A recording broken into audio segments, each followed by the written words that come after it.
사랑하고 존경하는 세종 시민 여러분, 이해찬 인사드리겠습니다. 반갑습니다.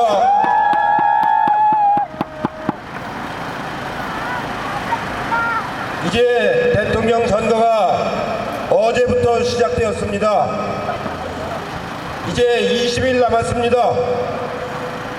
오는 5월 9일 여러분의 손으로 이 나라를 이끌어갈 새로운 대통령을 선출하게 됩니다.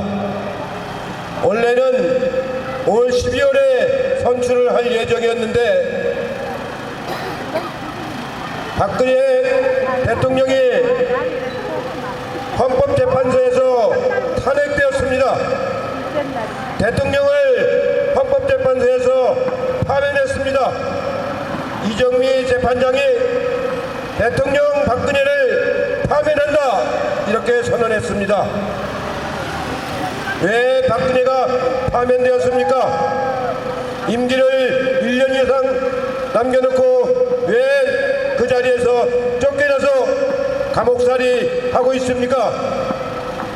이 나라를 잘못 이끌고 헌법을 무시하고 법률을 무시하고 뇌물을 받아먹고 이권을 챙겼기 때문입니다. 어쩌다 이렇게 되었습니까? 전 세계에서 현직 대통령이 탄핵되기는 두 번째입니다. 브라질에서 한 번 있었고 우리나라에서 현직 대통령이 파면되었습니다. 우리나라에서 전직 대통령들이 구속된 사람은 3명입니다. 전두환 대통령, 노태우 대통령, 박근혜 대통령. 여러 명의 대통령이 있었지만 구속된 사람은 이 3명뿐입니다. 모두 다 박정희 밑에서 큰 사람들입니다. 박정희 밑에서 커서 대통령이 된 사람들은 모두가 구속이 되었습니다. 박정희의 우상이 이제 다 깨져버렸습니다.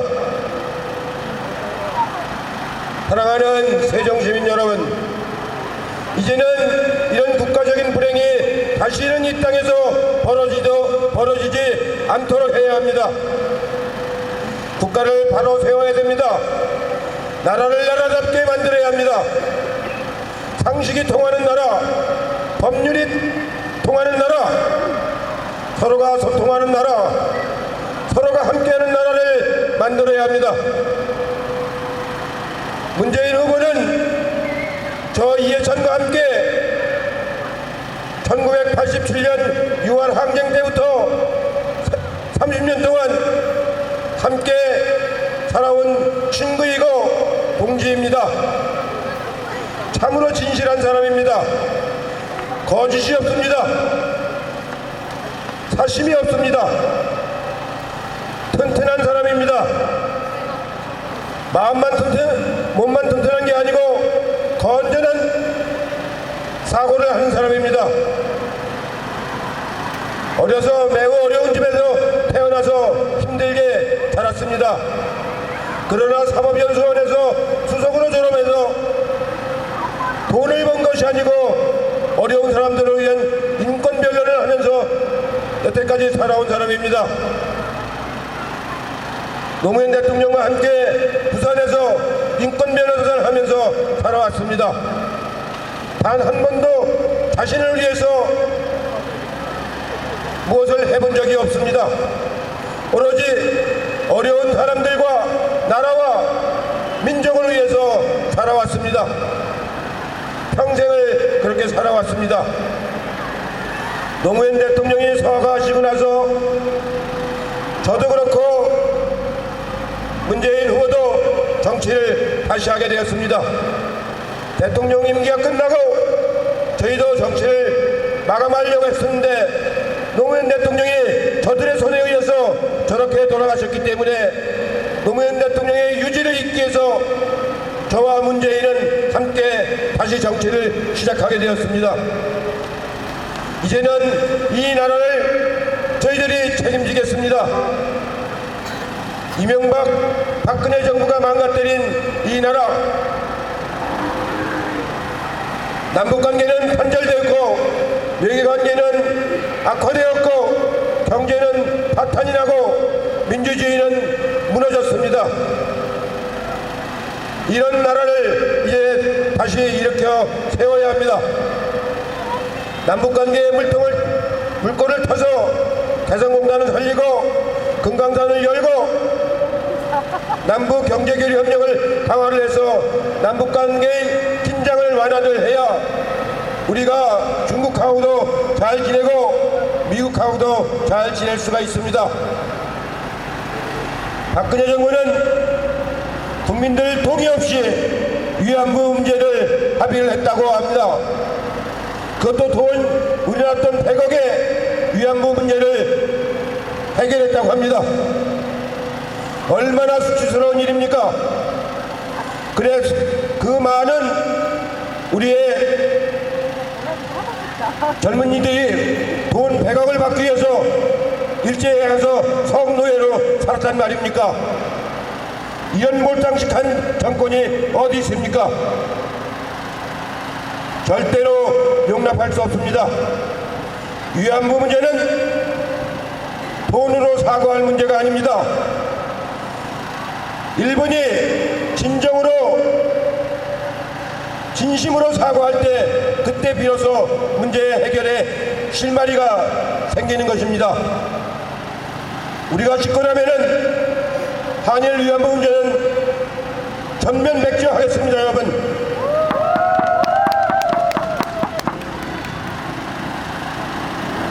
경제가 망가졌습니다.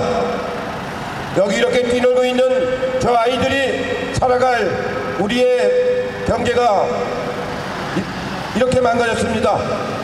가계부채가 1300조를 넘어섰습니다. 역사상 최고입니다.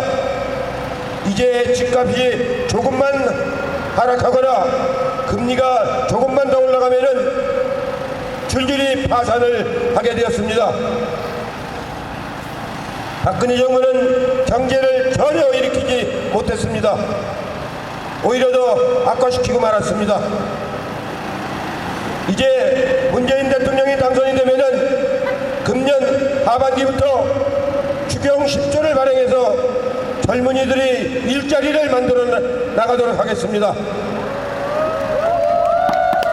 우리 젊은이들이 학교를 나와도 군에서 제대를 해도 나갈 직장이 없습니다.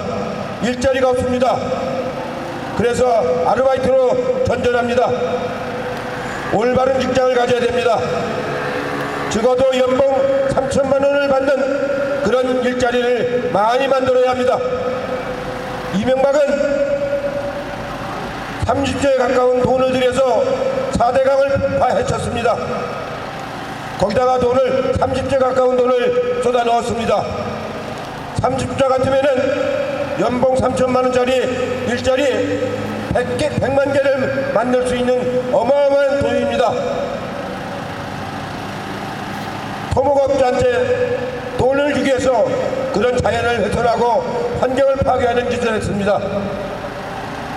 문재인 대통령이 집권하게 되면은 다시 특별수사본부를 설치해서 이명박 정부의 환경 파괴 행위를 철저하게 수사하겠다는 것을 약속을 드립니다. 우리나라 검찰은 이번에 또 국민들을 실망시켰습니다. 천하의 법꾸라지 우병우를 구속시키지 못했습니다. 구속영장 청구하는 것을 보면은 제가 판사라도 기각하겠습니다. 전혀 구속요건에 맞지 않는 사실만 나열해가지고 일부러 기각을 검찰 스스로 자처한 것입니다, 여러분. 문재인 대통령이 당선이 되면은 다시 특별검사를 임명해서 우병우 법꾸라지를 즉시 구속시키겠다는 것을 약속을 드립니다. 사랑하고 존경하는 세종시민 여러분, 세종시에는 단설 유치원이 많습니다. 물론 학교에 병설에 있는 병설 유치원도 있습니다만 주민들이 쉽게 이용할 수 있는 단설 유치원이 전국에서 인구 대비해서 제일 많은 곳입니다. 왜 단설 유치원을 많이 만드느냐? 요즘에는 맞벌이 부부가 많습니다. 그래서 가능한 오후 늦게까지 어린이집이나 유치원에서 아이들을 보살펴주는 것이 꼭 필요합니다. 사설 유치원에서는 돈벌이로 하는 유치원들이 많기 때문에 무성연대가 많고 교사의 질도 국공립 어린이집보다 많이 떨어집니다. 비용도 비쌉니다. 그래서 병설 유치원에 가는 것도 좋지만 병설 유치원은 원장이 학교 교장 선생님이기 때문에 유아교육 전문가가 아닙니다. 일반 교육자입니다. 단설 유치원은 유아교육을 전문으로 하는 사람들이 운영하는 원장이 전문가들입니다. 그렇기 때문에 아이들에 대해서 훨씬 더 섬세하게 잘 가르치고 보살핍니다. 집에서도 가깝습니다. 또 저녁 4시까지 해줍니다. 또 꼭 원하는 사람은 저녁 엄마가 퇴근할 때까지도 어린이집에서 보호를 해줍니다. 그렇기 때문에 엄마들이 제일 원하는 데가 단설 유치원입니다. 근데 모당의 후보는 단설 유치원을 억제하겠다고 합니다. 몰라도 너무 모릅니다. 사립유치원이나 공립유치원이나 엄마들 입장에서는 똑같다고 얘기합니다. 어떻게 그렇게 얘기할 수가 있습니까? 그런 얘기는 한 달에 유치원비로 100만 원, 200만 원이나 쓸 수 있는 그런 금수저들이 나오는 얘기지 일반 서민들이 어떻게 그렇게 얘기할 수가 있습니까? 정말로 그런 사람이 우리 서민들을 위해서 일을 할 수 있겠습니까? 매일경제신문에 의하면은 모 후보는 예비군 훈련을 받지 않았다고 합니다. 더군다나 자기 부인이 다니는 병원에서 진단서를 떼서 제출해서 예비군 훈련을 받지 않았다고 합니다. 어제 나왔어. 군에서 장교까지 나온 사람이 그리고 사회 지도자라는 의사가 그래 예비군 훈련을 받지 않았다면은 이건 정말로 심각한 문제입니다. 언제나 노블리스 오블리제를 주장하면서 위선을 부리는 사람이 정작 본인은 예비군 훈련조차 안 받았다면은 이것은 절대로 나라를 맡길 수 있는 그런 사람이 아닙니다. 문재인 후보가 당선이 되면은 특별감사를 실시해서 정말로 예비군 훈련을 안 받을 정도로 그렇게 병세가 심했는지를 철저하게 밝혀서 처벌하겠다는 것을 여러분에게 말씀을 드립니다. 국가를 이끌어가려면 정직해야 됩니다. 마음이 고다야 됩니다. 제가 늘 하는 말이 있습니다. 곧고 선하게 정치를 해라. 곧고 선하게 정치를 해라. 그래야 국민들이 공감을 한다. 늘 진실한 마음을 갖고 성실한 태도로 내가 이 문제를 해결하지 않으면 우리나라 사람들이 세종 시민들이 고생을 한다라고 하는 그런 절실한 마음으로 절실한 심정으로 공적인 일을 해야 된다. 그것이 저의 신조이자 노무현 대통령, 김대중 대통령 또 앞으로 탄생할 문재인 대통령의 신조입니다. 사랑하고 존경하는 시민 여러분, 이 세종시는 어떤 도시입니까? 대한민국의 행정수도입니다. 국가균형발전의 핵심입니다. 전 부처 공무원들이 다 여기 내려와 있습니다. 국책연구기관들이 다 여기 내려와 있습니다. 헌법재판소가 잘못된 결정을 하지 않았다면 벌써 청와대도 이리 오고 국회도 여기 와 있어야 합니다. 외교부도 오고 행자부도 오고 과기부도 오고 미래창조과학부도 오고 여성가족부도 오고 법무부도 오고 모두가 다 와야 합니다. 또 외국의 대사관들도 다 여기로 와야 합니다. 헌법재판소가 잘못된 결정을 내렸기 때문에 그 중에 3분의 2밖에 오지 않았습니다. 이제 노무현 대통령이 공약을 하고 이해찬이가 국무총리로서 추진을 했고 이제 문재인 대통령이 탄생이 되면은 문재인 대통령이 완성을 시킬 이 세종시는 이번 선거가 세종시의 장래를 정하는 매우 중요한 선거입니다.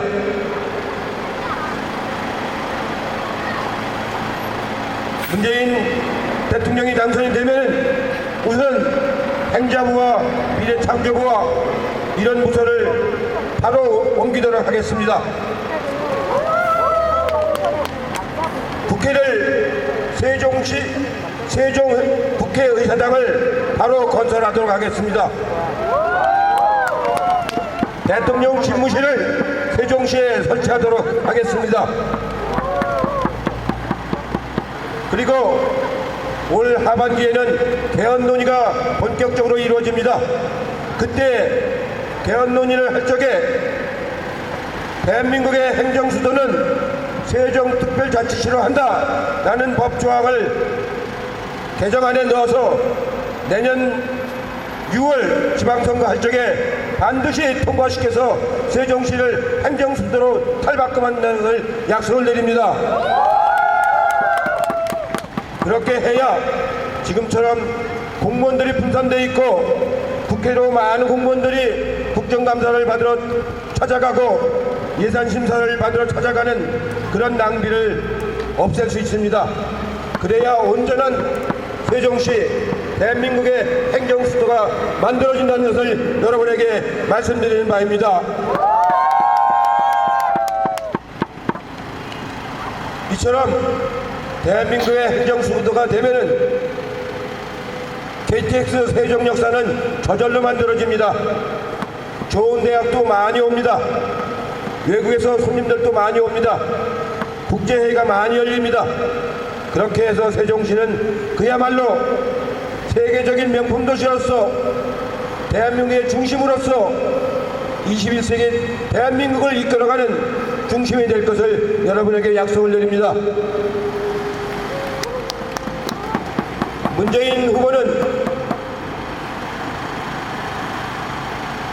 노무현 대통령을 모시고 시민사회 수석, 민정수석, 비서실장을 했습니다. 민정수석을 할 적에 우병우처럼 하지 않았습니다. 아무런 잡음이 없었습니다. 아주 공정무사하게 했습니다. 그렇게 해야 됩니다. 그런 많은 경험을 가지고 있습니다. 또 문재인 후보는 더불어민주당이라고 하는 거대한 정당을 가지고 있습니다. 더불어민주당은 민주당 60년 역사에서 지금이 가장 국민들의 지지를 받고 있는 정당입니다. 김대중 대통령과 노무현 대통령을 계승해서 이 나라 민주주의를 지켜온 전통적인 거대 민주개혁당입니다. 120석의 의석을 가지고 이 나라를 끌어가기 어렵습니다. 노무현 대통령이 매우 힘들어했습니다. 그러나 해냈습니다. 이제 민주당은 문재인 대통령을 모시고 다른 여당들과 협치를 하면서 이 나라를 이끌어 가겠습니다. 40석 정당으로는 어림도 없습니다. 120석으로도 쉽지 않은데 40석 정당이 어떻게 이 나라를 이끌어 간단 말입니까? 더군다나 선거 포스터에 당명을 밝히지 않지 않습니까? 본인의 마음은 무소속입니다. 본인의 마음은 무소속입니다. 이런 후보가 어떻게 이 나라를 이끌어 가겠습니까? 그런 무책임하고 국민들에게 솔직하지 못한 그런 사람은 절대로 대통령이 되거나 공인이 돼서는 안 됩니다. 어떤 후보는 당선이 되면 장관들을 전부 다 바로 해임시키겠다고 합니다. 난 정치하면서 이렇게 무식한 발언은 처음 들었습니다. 장관을 해임을 시키면은 국무회의가 성립되지 않습니다. 국무회의는 헌법기관입니다. 국무위원들만 국무회의를 할 수가 있습니다. 의결할 수가 있습니다. 차관은 배참할 수는 있는데 의결권을 행사할 수는 없습니다. 차관은 국무위원이 아닙니다. 대통령을 하겠다는 사람이 국무회의를 해찬다는 게 말이 되는 소리입니까? 그럼 옛날 왕처럼 자기 혼자 다 하겠다는 겁니까? 이런 몰상식한 사람은 절대로 나라를 맡겨서는 안 됩니다. 정치는 굉장히 어려운 일입니다. 복잡한 일입니다. 그래서 매사를 신중하게 생각하고 신중하게 발언하고 신중하게 결정해야 합니다. 저는 여러 번 말씀드렸습니다. 공무를 잘 하려면은 매사에 경중을 잘 가리고 무엇이 중요하고 무엇이 중요한데 무엇이 중요하고 무엇이 덜 중요한가를 잘 가리고 선언을 잘 가려야 됩니다. 뭘 먼저 하고 뭘 나중에 할지를 잘 가려야 됩니다. 또 완급을 잘 가려야 됩니다. 먼저 무엇을 빨리 하고 무엇을 천천히 할지, 이 공적인 일이라는 것은 그런 걸 잘 가리고 진실한 마음으로 성실한 태도로 절실한 심정으로 해야 나라가 겨우겨우 운영이 됩니다. 제가 국무총리를 하면서 참 많이 깨달았습니다. 국가를 올바로 이끈다는 것은 참 어려운 일이라는 것을. 문재인 대통령을 모시고 제가 가진 그동안의 경험을 몽땅 바쳐서 새로운 대한민국, 우리 어린이들이 안심하고 걸 수 있는 나라, 우리 어르신들이 편안하게 살 수 있는 나라, 우리 젊은이들이 꿈을 가질 수 있는 나라, 그런 나라를 만들어 갈 것을 여러분에게 진심으로 약속을 합니다. 고맙습니다.